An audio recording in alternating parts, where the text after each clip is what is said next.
One of you, welcome to the AEW Full Gear review, a pay-per-view that it was better than what we actually expected, so that's actually really good. We thought that it was going to be really bad, but a lot of things actually came into place. I feel that Triple H is feeling the pressure of what is going, or Tony Khan also is feeling the pressure of what WWE Triple H are doing, so they had to actually give us a way better show than what we've been seeing from the last 3-4 months. Paul, at least better than what we thought, right? Yeah, maybe that's what helps these shows when your expectations are low, and then they actually give you some pretty good matches, and when the crowd is into it, and you have all these factors, and like you said, Tony Khan, maybe he thought, hey, I have to deliver because of everything going on. If this show fails, maybe the fans will really start bailing on me, so he had to deliver here. I thought, if it did a passable job. I won't say this was great. I won't say it sucked. If I have to go, flat thumbs up or thumbs down, I'll say I give it a thumbs up. So, Full Gear was pretty good. The main thing, to close the show with the right winner, MJF, your new AEW World Heavyweight Champion. So, great result there. Some great title matches on this show. And the fashion also, So we're going to be talking about everything. Thank you so very much, family. Thank you for all the love and support that you give us with all the things that we've been doing this week. We did like the previous and predictions for it. Most of those were really good. Don't forget to check that out also. And, we did like the week in wrestling. Also, thank you for the help on that. The week on WWE. Because, we like to cover absolutely everything, Paul. This is the first match that opened the show. You were very close to the match that we thought that it was going to open the show. And this one, we didn't really care for too much. But, like in the end, at least we saw big spots. Luchasaurus is actually injured. You mentioned that. You told us that he's actually is going to get surgery really soon. But other than that, the result that we actually wanted to, not wanted, but predicted, though. Jungle Boy gets the win. Really big spot right there. What do you think? Yeah, I thought that, Jungle Boy was the right winner here. Starting it with his cage match, I thought, okay, let's see how this goes. Because, again, my expectations were 0-0 for this because I don't want to say I didn't care about the feud because they were, you're doing the tried and true. You're the tag team for a while. Then you're the tag champs. You lose the belts. You eventually split it. It's a tale as old as time. We've seen it with almost every tag team. So you knew they were going to do it eventually. And so I have no problem with that. And it was just a feud, the way it was kind of done with Christian and everything. It's like, do we really care, this and that? But no, I actually liked this match.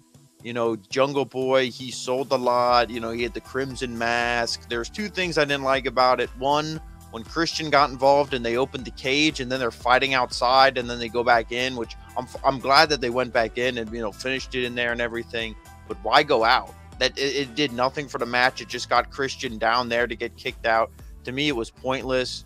But Jungle Boy kicked out of nearly everything, and that maybe kind of was like a little bit unrealistic. Yes. But I do like the finish. The driver pissed me off. Yeah. He kicked out of like so much stuff, and it was kind of like, really? But the finish was great. Even though I feel like I thought he was just going to do a big just splash, boom, right through the table, whatever. But he did like an elbow, and I feel like he barely hit him. But he hit him enough because they broke the table. But Jungle Boy gets the win. And my last thoughts on this match, I do love the line when Jungle Boy or Luchasaurus pulled out a table, and JR was like, "What am I supposed to say, Devon?" No, he's true, like, something. He's like, because it was funny. It's like, do I still say it? Like, you love that, right, Paul? Like, you love how much JR loves to bury the whole, their own talent. He does not like the direction that they go. He doesn't like what the new age does, right? The new generation. So there you go. JR at least tells you for what it is. If he likes it, he likes it. If he doesn't, yeah. With that, I would say that was more of a. He's always used to saying Devon get the tables, but it's like, can I say that, or is that a WWE thing, or what? Or bully, exactly. But like I said, that was a pretty decent start of the match because we thought that this was going to be the match that will open the show.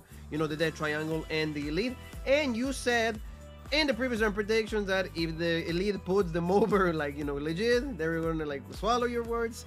So Jean Paul actually gave us another reason why we were happy about it. Because in the fashion that it was made, maybe not too legit, but I liked it. Because how much Kenny Omega is protected, right? So how can you do this without making Kenny Omega look bad because he took the pin? So that was good, and the Death Triangle gets the win here. So really good stuff. Let me know about what you thought. For me, the same, moves, execution, the dives and all the synchrony, all of this, tag team moves around it. But despite that, when they won, I was happy with it. Yeah, I mean, first off, I'll give them 3 claps, 1 for each to eat my words. So there they go. I mean, hey, they came out, Carry On My Wayward Son. Love the song. Don't know if I love it as much as but all things aside, whatever. But I mean, this was the match. Like I said, when you have teams like the Lucha Bros and you try to put them with FTR, and the match isn't going to be that good. Whether wrestling, sports entertainment, flips, spots, however you want to call it, whatever you're looking for, it's just not going to be good because they don't mesh well. These 2 teams are, whatever, even though it's 6 guys, however you want to call it, they mesh well. So, they can put on good matches, whether it's your style of match or not, that's a whole different conversation, but they put on a great match. This was good. For that, their style of match. You said the spots, the flips, the dives, everything. I mean, they had a long story. The Elite were the baby faces. Fuck CM Punk chants rained out here. Hey, we're on the East Coast. We're near Chicago, but not too close. We're, in New Jersey. So they were chanting fuck CM Punk. Not beloved anymore. I mean, I'm going to say, what everybody has their opinions. We stated ours already, so we ain't going to go into that. But, the match was good. And I like the finish too because, earlier on, Pac was like, we got to win any means necessary, this and that. You're setting it up. So because if the Elite would have won right away, came back, boom, we win. Thanks for keeping our belts warm. They would have been heels. You don't want to bring them back as heels just because that's what you don't want to do, whether the fans wanted to boo them or not. Clearly, we saw here in New Jersey, they did not want to boo them. They were cheering them out of the building, huge ovation. So to use the hammer, pin Omega, he's the main guy. It was good. It gets heat on Death Triangle. Keeps these guys as baby faces. They can chase. And from what we saw, they're going to be chasing for a while. I don't know if you have the picture or not, but there's a best we'll have it later, but I have it later. Yeah, there's a best of 7. Yes. Yes. And, they have all the dates laid out. Like Juan said, we're going to look at that a little later. But, I mean, they're stretching this out. So this is good. And, even if they stretch it out to the best of 7 to put the belts on the Elite, I mean, at least they didn't do it right here, right away. So I'll applaud them for that. That's what I like. Exactly. And also the fashion, like you said, because when he's setting up for the one-wing angel, that's his finisher. We all know that that's very protected. That Don Callis was even on commentary. Oh, like, you gotta cheat to make money, right, JR? Yeah, well, yeah, that's true. So, like, all of that was good. And then that's when, like, Rey Fenix uses the hammer, makes all the sense in the world. Then pins him, really great stuff. I like this. This actually got me pumped up for the whole pay-per-view because it was the right decision. It was right to do this. So, good stuff on all of them. Jay Cargill or Chitara, like you said, the Jean Paul, great fan of the Thundercats. I absolutely love that show. I miss it, and I hope that at some point they redo a live action movie because they do everything. If they have Mufasa coming up, can we give me Leslie Leon, Mom Ra, and all the Thundercats? Enough of the old cartoon stuff. They gave us a much better match than what I thought they were gonna give us here. A lot of counters. Nyla Rose even did the Glam Slam. Of course, they have to everybody pulled, and maybe I'm a huge hater on this. Why is Eddie Guerrero everywhere we go, dude? I don't understand. But Eddie Guerrero just, the low rider and all that in the entrance. Chitara at least made it better for me. But what did you think about this whole shenanigan of a match? I mean, Eddie, I think it's like Santa. It's like your grandma. It's like there's no way you can have heat with it, even though he's Latino heat. But you know what I mean? The wrestling world looks at Eddie Guerrero as like the ultimate babyface because he got clean. He wanted to live a healthy life, and then he had his heart exploded or whatever happened, and he died. It was very unfortunate, and it was one of those things where everybody feels sad. Everybody, and let's be honest, let's call a spade. Everybody's trying to make money and popularity off his name, and Absolutely. The only one who should be doing that is Vicky Guerrero, his ex-wife, or his widow. So that's the only one who should be allowed to do that, and his children. But anyway, regardless, this match, no, I mean, come on. This was in that big spot. The crowd was going insane from the second match here at the 6-man tag. This was the let me down. This was the come up. This was the bathroom break. This was the, okay, now I can look at my phone. I can text people, holy shit, did you just see that match? blah blah You blah. don't even You know, pay no, attention. no, Is that what yeah, you're no, saying? no, and again, no offense to these women, because the people were not like they were. Nobody was paying attention. You know, people were into it a little bit, but come on, this was strategically placed here on the card, right here for a reason. But I mean, come on, right winner, Nyla. I mean, Jade Cargill. Jesus, You know, Jade right there you have in Cargill. the picture. 42 I mean, yeah. Who dethrones this woman, Paul? They don't have nobody. Let her just hold the belt until somebody's ready. See, that's the one thing where sometimes, you know, and I get guilty of it too, but us as wrestling fans, we always get excited for like, who's gonna beat him? Who's like, it's the same thing with Roman. You know, oh, who's gonna beat Roman? Is Roman the only person who should even be in that conversation? Is Cody Rhodes, and that's it. Other than that, don't even bring up a name. There's nobody else on the roster. Maybe. So I said name on the roster. He ain't on the roster. So It's true. You know, here we're looking at for Jade. There's nobody. So just let it ride.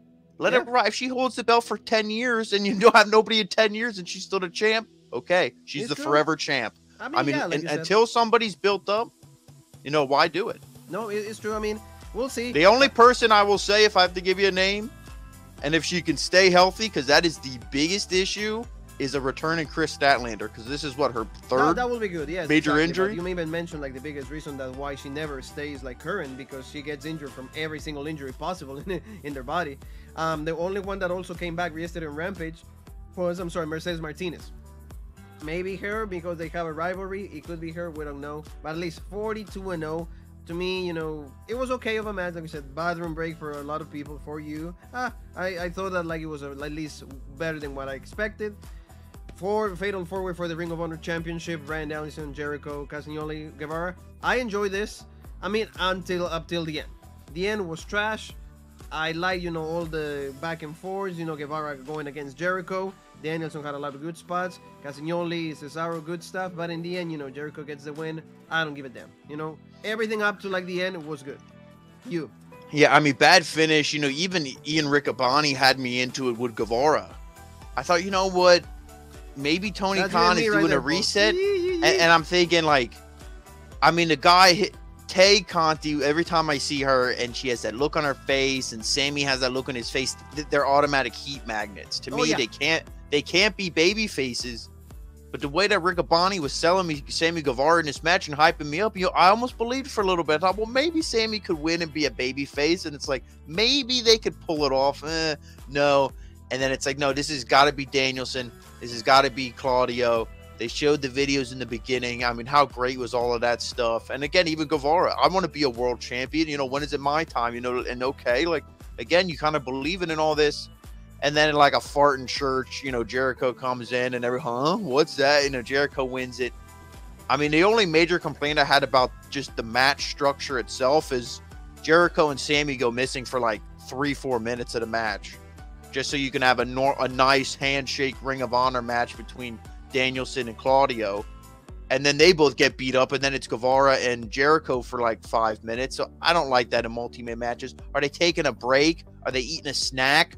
Do they? I think they are, right?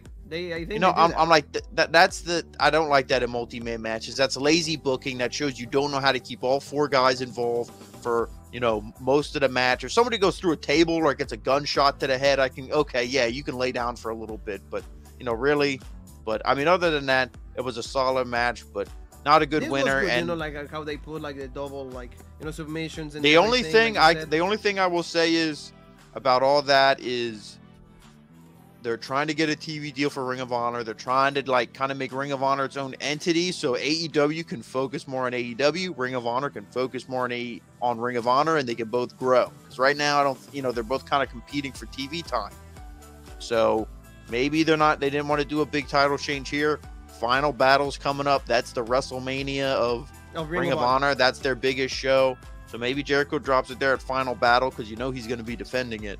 Exactly. So that's the only thing I can think of. We'll see. You know, like I agree with you. Switch here. You know, again, the finish was just bad for me. I like when Sammy actually did, you know, like his finisher, like the GTS or whatever, and then he did like the, you know, the aerial move and all of that, the 450. That was cool. I was like, okay, he's gonna win it, like you said. And Riccaboni kept saying, it's like Sammy has won the TNT Championship, but never been world champion. So it's like maybe, like you said, oh, maybe. Hey, there you go. But in the end, you know, Jericho gets the win. I don't give a damn. You know, him winning it, and then he's gonna fight again against, you know, one of like the Japanese guys on Oh, Dynamite. I don't care. Tomohiro Ishii. Tomohiro Hishi. There you go. Paul is like, you know, even better with those names. Paul, you know, great anime fan. He knows. I'm gonna botch it anyway. But this was just this pissed me off actually. So like, other than that, good match. Tell me a little bit about this, because in the end, Saraya makes her AEW debut. She comes back after like 5 years of being retired, and it didn't look that bad. I mean, the match wasn't awesome. You know, very basic moves throughout the whole thing. Nothing crazy. You know, very basic. Let's try to do whatever little we do. Let's do it good. And that way, you know, you're not, you know, bad. I don't look terrible either. So I feel that like they chose the right path to do this match. Yeah, and I agree with that 100%. They weren't out here doing Hurricane Ranas or let me do a suicide dive and then you super kick me when I go to do a suicide dive, but then I counter it and I pick you up and I hit a, you know, Death Valley driver. And no, they weren't doing nothing freaking stupid. It all made sense. I like early on Saraya like, oh my god, the neck, and the ref is like, oh, and even the crowd's kind of like, are you kidding me? They're like, and then you see Britt look down, and then Britt gets that Cheshire Cat grin, like, you bitch. And then Saraya's like, yee, and she tricked her and stuff. And you go, okay, that kind of got me into it, because I'm not gonna lie, like I said, maybe you don't like Saraya, whatever. Nobody wants to see anybody get hurt in the ring. That is like I mean, I'm a big NFL fan. There's 32 teams. I like one of them. The other 31 teams, I don't want to see any of those guys laying on the field not being able to move. You know what I mean? It don't matter who you like. You don't want to see nobody get hurt in any sport, in anything that they're putting their bodies on the line to entertain us. So you don't want to see nobody get hurt. So I'm just going to say that right now.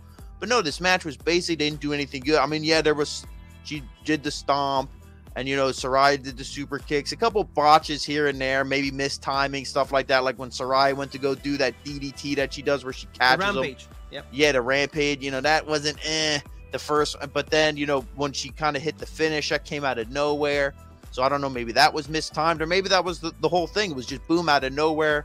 But I think she's going to get better and better the more matches she has. Ring Rush hasn't wrestled in how many years? Yep, it's true. And practicing and doing this and that's not like nothing working a full match. Exactly. No, so again, you know, like to wrap it up, it's like I think they did what they were supposed to do. Very cautious match. You know, everybody, both of them look good, as you can see in this picture. Like they play even with the brother.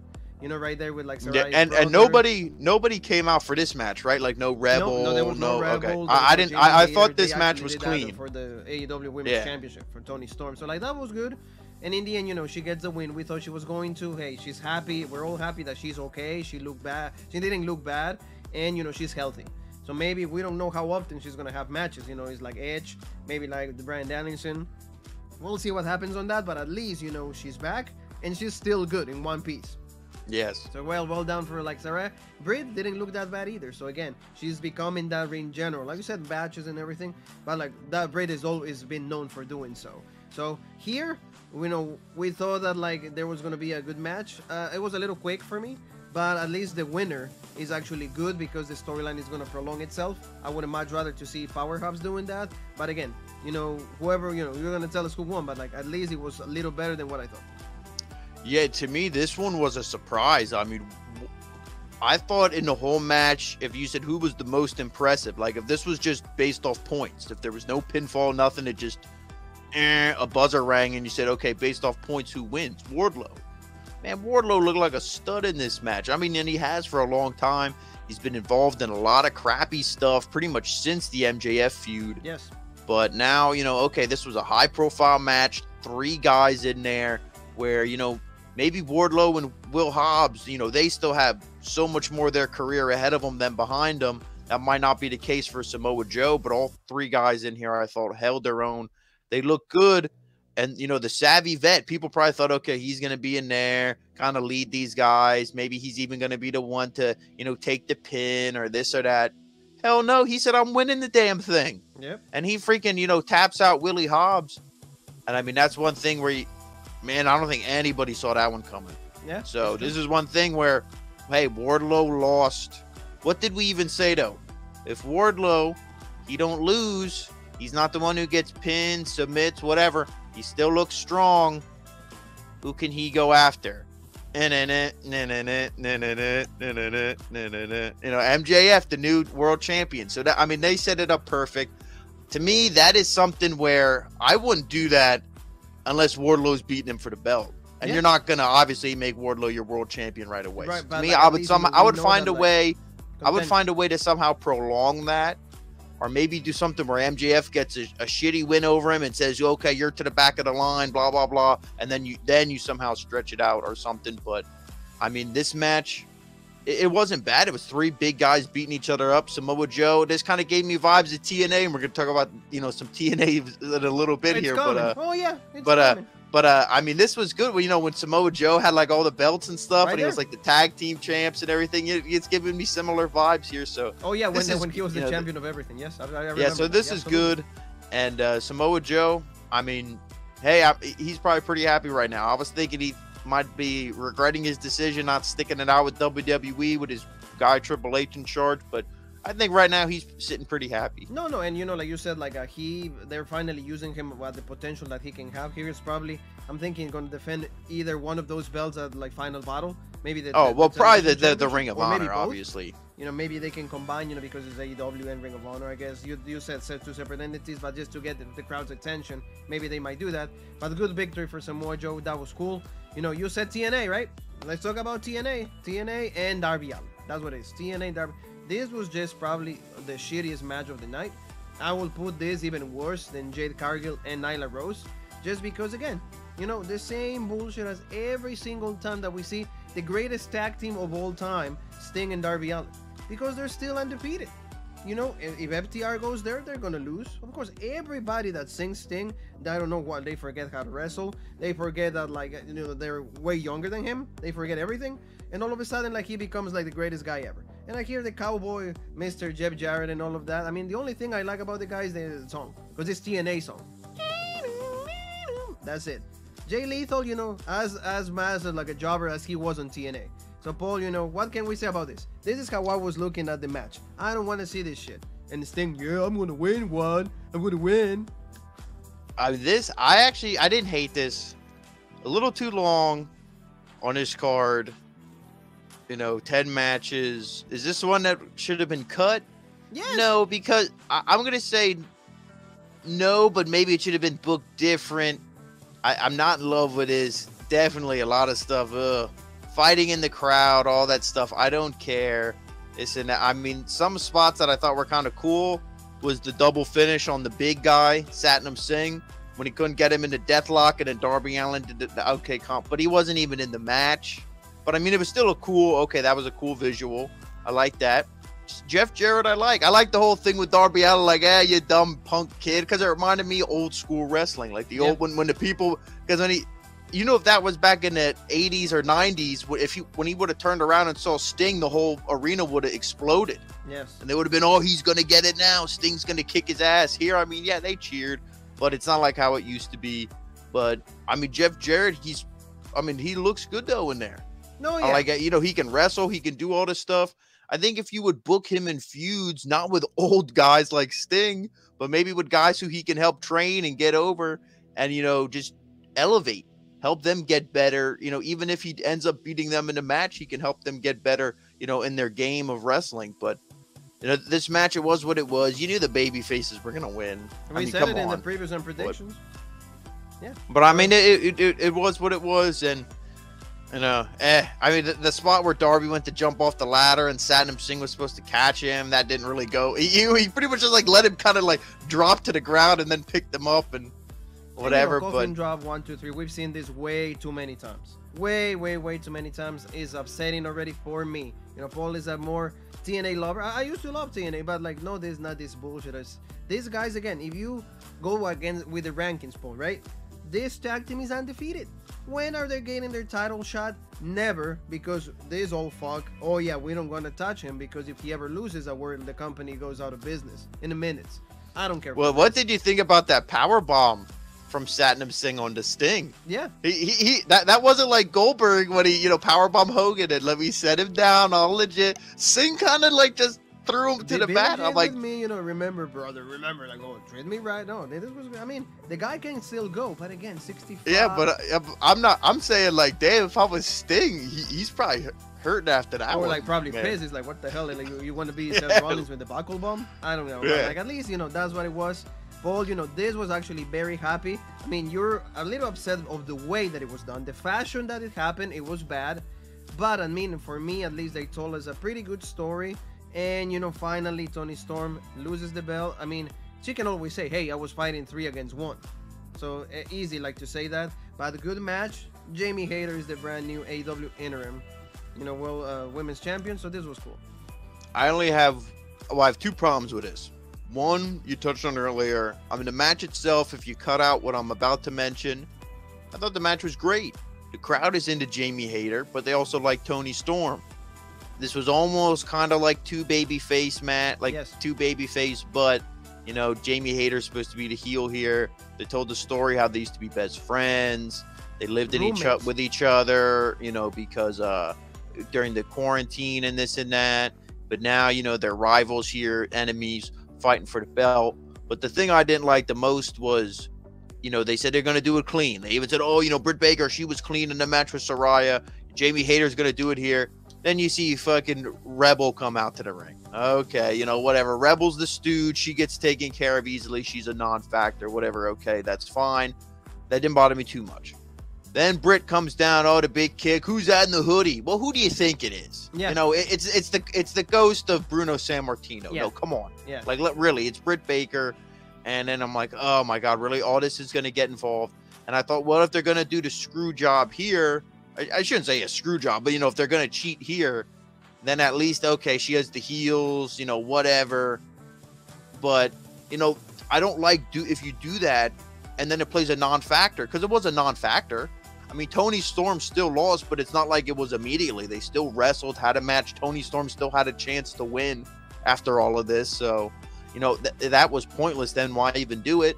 And the only other thing I don't like about this is in the record books, Toni Storm still wasn't AEW Women's Champion. Oh, that's even more shittier. Yeah. She was. If you look at it, I'm sure it probably says the women's champions were Riho, Nyla Rose, Hikaru Shida, Britt Baker, Thunder Rosa, and that's where it stops. Yep. And Tony Khan said he might strip Thunder Rosa, this and that. I thought maybe Toni Storm would.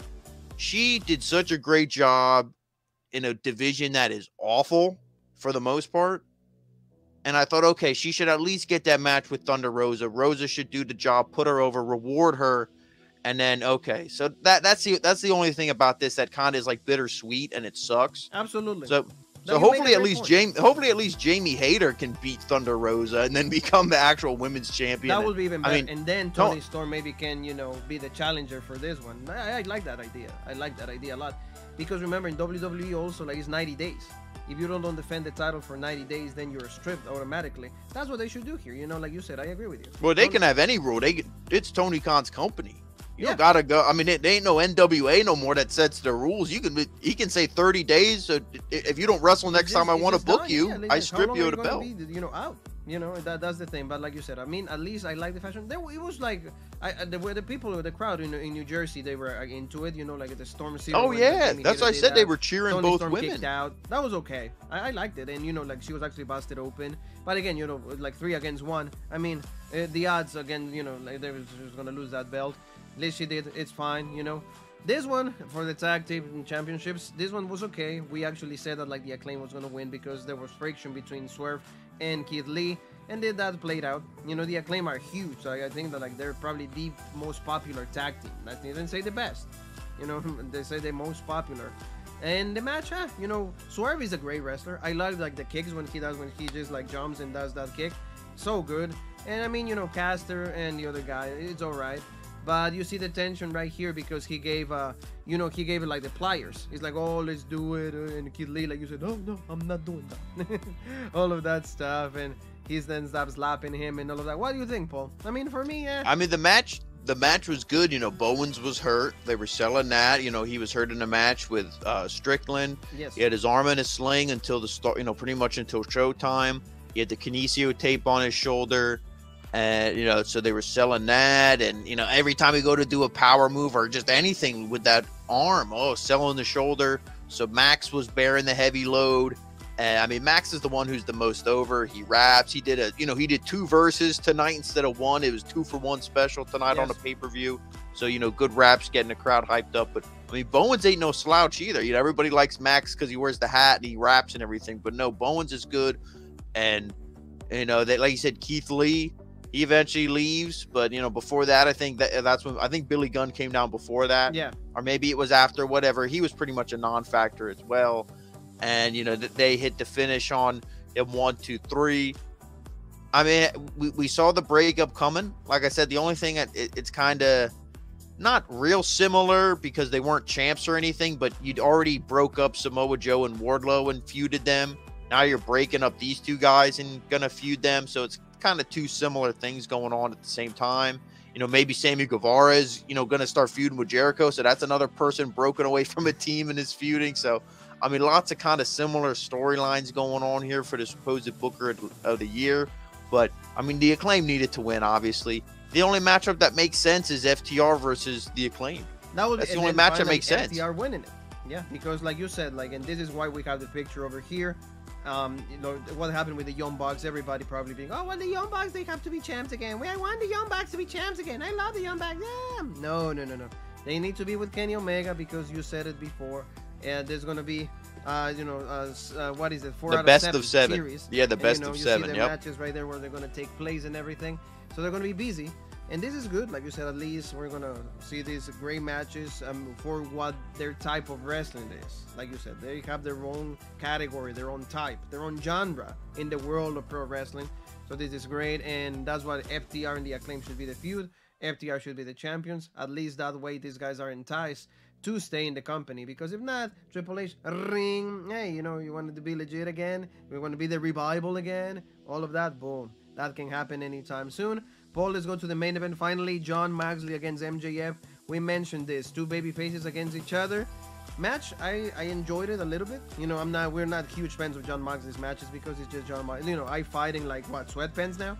So I like, yeah, you know, it's cool. You know, I'm not a wrestler. I just fighting like my pajamas. I don't care. People love me anyhow. I'm the champ. But at least, you know, MJF gave us a pretty good showing. He might not be the greatest wrestler, but when he wants to wrestle, he does. And this was one of those occasions. Yeah, I mean, and I don't know. I mean, you're not the only one who says it. People say that about MJF. I think he's a great wrestler. Everything he can sell. I saw so many people going, "Oh my God, is that knee injury legit?" When he hit his knee on the apron, yes. You know, trying to like do I don't know if it was a pile driver or what it was to Moxley, but he sold, I forget, but he sold his knee. Yeah, but he sold his knee, and I mean, he's great with that. You know, everything he does makes sense. He doesn't do anything stupid. You don't see MJF go do a move and go, "Oh, that looked like shit."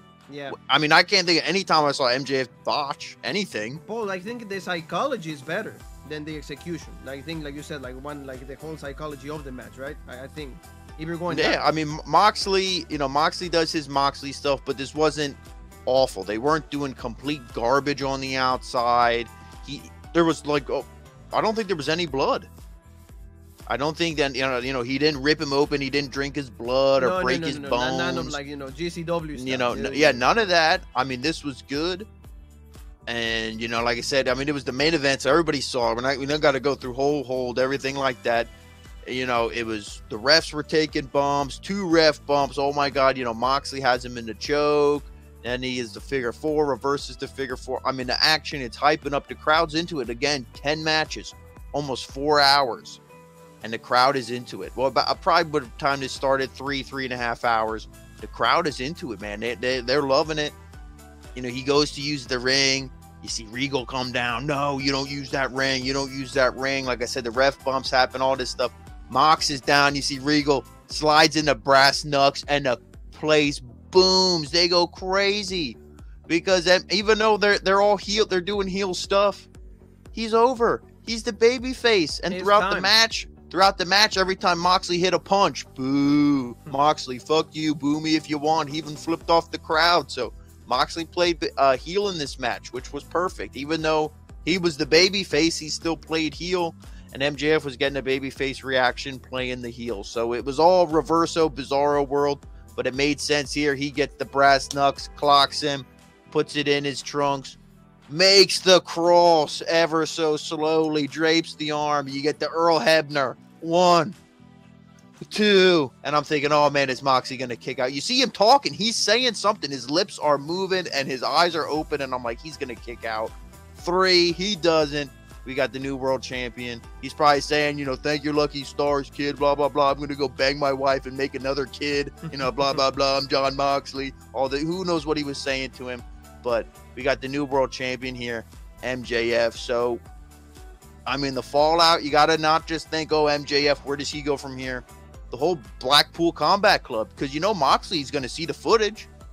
And the other guys are going to see the footage and go, Regal, what the hell? What's your deal? Why are you turning on us? What's going on? So that's going to cause some friction. So maybe that group's no more. But Regal and MJF, I mean, a lot of people saw it coming.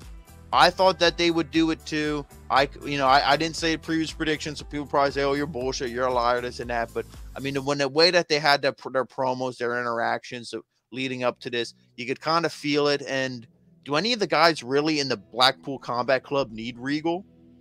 No, I don't think so. But, I mean, not saying MJF does as well, but, man, it's a lot better than the Firm. Oh, yeah, it's a lot better. And you know what? Like you said, at least this is cool how it was done. MJF just finally becoming the 6th AEW World Champion is great. Like you said, everything. I just gotta agree with everything. So it was cool. At least it's like you want this to happen. So when these things happen, you feel happy. It was a great ending for a pretty decent pay-per-view. And you know what I like too? Yeah. Sorry to interrupt you, ahead, but I want to ask how you feel about this, because most pay-per-views we don't see this. The guy won the belt, whether cheating, whatever means, somebody won the belt, celebrating, legit, crowd cheering, crowd booing, whatever. Here's the AEW logo, copyright, we go off the air. There wasn't a surprise. Nope. There wasn't 30 dudes walking out going, oh, I'm going to beat you up on Wednesday. There wasn't, the ring exploding, but it doesn't really explode. There was no gaga, no bullshit, no aftermath. It was just the match was over, the post, the celebration, and done. Oh, yeah, and to me, that was good. That, I think, also made the pay-per-view feel, it had a good ending to it. And, like I said, Tony Khan, this might not have been the best pay-per-view that they put on. I thought it was better than the last one. The All Out.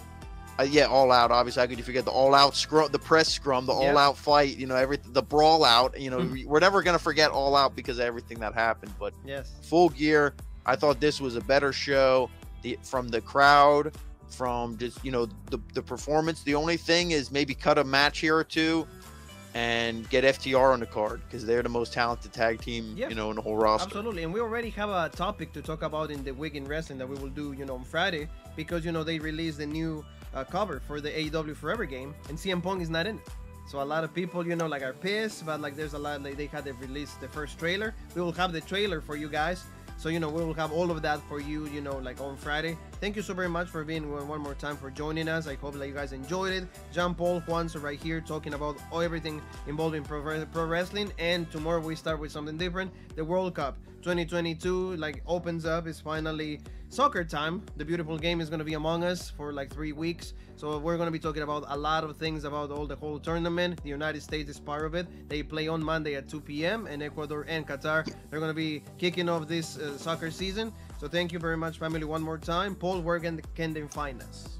Yes, and so you don't miss any of those updates and everything else that we're doing here, follow us on all of our social media. Rope Break on Facebook, the OG Rope Break on Twitter, Original Rope Break on Instagram, Twitch, and TikTok, and of course right here on YouTube, the home of the #1 podcast in the YouTube wrestling community, the Original Rope Break. You and me have one more thing that is left to say, and that is...